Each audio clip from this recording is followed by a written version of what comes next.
Now, Will Rogers is often referred to as a man of all season. That's because of his varied skills.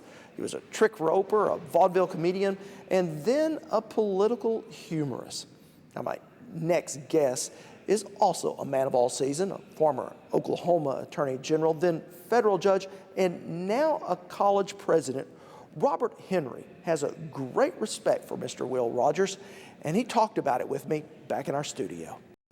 Well, Mr. Henry, Will Rogers was certainly a man of his times, but, you know, in reading his writings, it seems as if they could have been written today.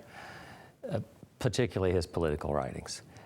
You know, a Democrat would rather make a speech than a dollar. I belong to no organized political party, I'm a Democrat. Or the Republicans take care of big business and big business takes care of them. Or just about any profession, banks. A bank will loan you money if you prove you don't need it. He spoke about the California legislature. There was an ethics bill for lawyers, and he said, well, I don't think that's going to work. To work on a lawyer's ethics, you got to work on his conscience. And it's his lack of conscience that makes him a lawyer in the first place. So you're absolutely right. He was a man of the times, but he's sort of the archetypical American of the times. He is the American common man at its best, at his best. Mm-hmm. You know, while he was certainly proud of his Native American heritage and his cowboy roots, I would have to say that he first and foremost saw himself as an American. He did. He loved his Indian heritage. One of my favorite lines was to a group of Boston Blue Bloods in Symphony Hall, and there were all these daughters of this and daughters of that, and he said, well, my folks didn't come over on the Mayflower, but they did meet the boat. But he was just a quarter Cherokee. And it's interesting that America's greatest cowboy was an Indian. He was both a cowboy and an Indian. But he loved America. At its essence, he thought America was generous and kind, and that we needed to be that way. And he was always America at its best, I think. You have to look long and hard to find even a harsh word in Will Rogers' 2 million words that he wrote. He didn't lose his temper. He represented, I think, the best in America. Yeah, and while he could be a pointed critic, he would always do it with maybe a pat and a smile. Exactly. There were a couple of things that he felt deeply about that he would occasionally push a little bit. He thought religious hypocrisy was something to be avoided. He once said, if these ministerial types, if they would follow his, meaning Jesus, if they'd follow Jesus's example rather than arguing over his mode of arrival and departure, there'd be more confidence in their churches.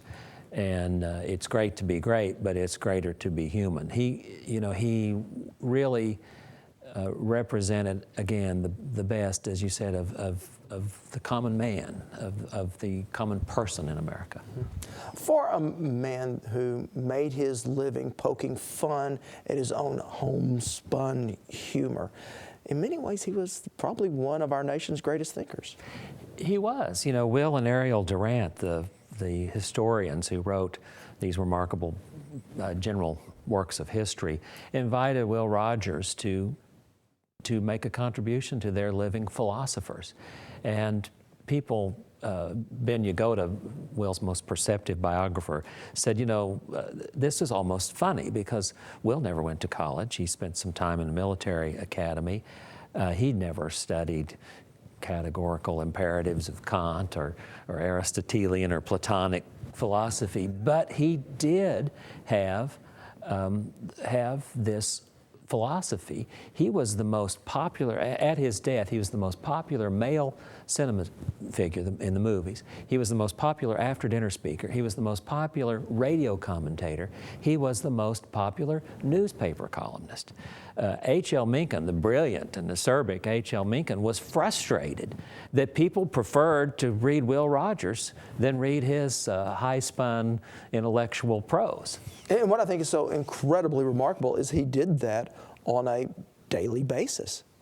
Will told his wife Betty one time that he was just kind of running out of material and he had to do these shows every night. And Betty said, well, Will, all you do everywhere we go is read the papers. You always get the papers, whatever they are, however many of them there are. If there's a morning paper and an afternoon paper, you get them both and you read them. She said, why don't you talk about the news?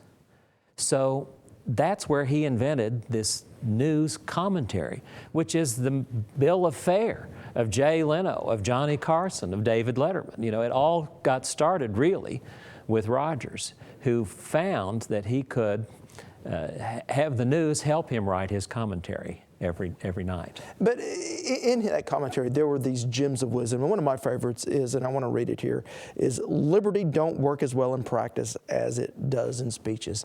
You know, in many ways, he was very forgiving of our country's, you know, warts. He was. You know, Churchill famously said, democracy is the worst form of government except all the rest. And Fisher Ames, one of our early members of the House of Representatives when America was formed, used to say that that an aristocracy was like a splendid sailing ship that would sail out into the harbor, hit a rock, and sink. Democracy was like a rough-hewn raft. It will never sink, but damn it, your feet are always wet. And Rogers wouldn't have said damn it. He never used any kind of profanity, just the very mildest. There might be a darn or something like that. But he would say, yeah, your feet are always going to be wet in a democracy. Mm-hmm. And you said he was a critic of some religious types, but he was a man of faith, was he not? He was a Methodist. He was raised a Methodist. And he said in a famous quote, he acknowledged that he was raised a Methodist, and he said, I'm not really sure what I am now, but I've never been a non-believer. And he said, I will say that no religion is the religion. Rogers would say, hey, wait a minute, there's some room for discussion here. Let's not say that your view is the only view. Now, I've heard you say that he is one of your two favorite Oklahomans and two favorite Americans.